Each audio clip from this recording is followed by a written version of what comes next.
I'm here with Troy Steward. He is the overall champion, men's open bodybuilding at the Paradise Cup 2016. Troy, I gotta ask you, how did it feel to be the overall champion? I mean, it's overwhelming, actually. Overwhelming? Yeah. Overwhelming. It was my first overall win. Yeah. Started competing back in 2014, and it was just progressively getting better every year. I did a show, and to win, I mean, it's still pretty vivid when I won. You know, the feeling's still there. Yeah. And I'm still really excited, actually, and excited to go places and see what's gonna take me. So you're just gonna wear this thing everywhere now, right? Pretty much. I was waiting this whole time for this, so now I can kind of wear it to work and to the mall and to the gym now. So, yeah. No doubt. You got to let the people know. That's part of the reason why we're doing this. Right. I'm asking a couple quick questions to people.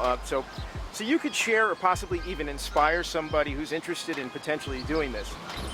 We've had folks talk to us about the mind over matter aspect of it, the self-discipline, the knowing yourself enough to be able to push yourself to do something like this. And you've achieved a level of excellence that not many people do. It's a small club, right?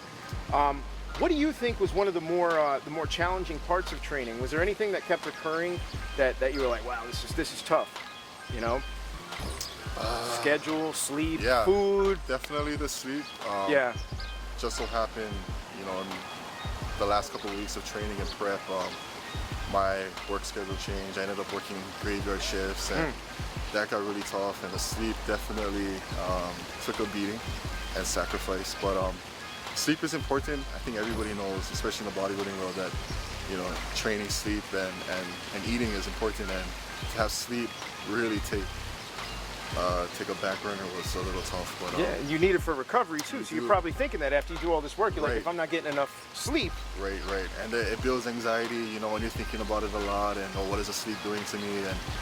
And at the end of the day, you know that if you really want it, you know, you gotta grind it out, you gotta do the work. And that kind of happens sometimes where something might take a sacrifice, and you just gotta keep going, you know, and there's nothing more to it than you just gotta put the work in. So let me ask you this.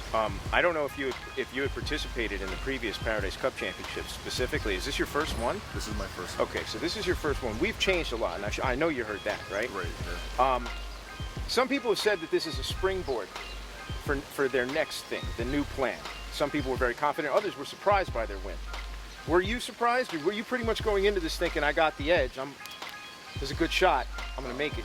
I mean, Hawaii has a lot of really good athletes and really good competitors. Everybody's walking around here all swole, man. Right, you know, that's the thing. You know, we're a healthy state. Exactly, you know, and I'm in the gym, you know, I'm at 24 and Iron Hawaiian Fitness, and you're seeing all these swole guys, and my thing was I didn't want to know who was going to do the show. I just knew that I had to go in looking my best, and it didn't matter who else was going to do the show. If you're going to win, you got to just come in with your best package and pretty much let the judges do their thing. This next year for Paradise Cup, we got a lot of attention. Sponsors are looking at us now that we had this ridiculously huge venue over here, and they see we're going to grow. They're like, okay, this is one of the biggest shows out here. The sport is growing, right? People are shouting out their favorite thing to eat because we had to eliminate a lot, right? I think you might have heard me ask the question before. What was the first thing you ate when you got done with the show? What was the first thing I ate? And name the brand. Put a shout out to them. Maybe they'll throw you a couple dollars. What was it? The Nabisco Oreos? Is Nabisco. Okay, Nabisco. We're not sure who your parent company is. I think it's a big conglomerate, which means there's even more funds there to support people who've achieved this level of excellence. So we need that sponsorship, Nabisco. Holler at Troy. Holler at the Paradise Cup Championship. Troy, thank you so much for participating. It was an honor. Yeah, for answering the questions and for being centered enough to make this happen, man. Yeah, I appreciate it. Appreciate the time. Thank you. Thanks, man. Thanks. Okay. All right. One love. Thanks.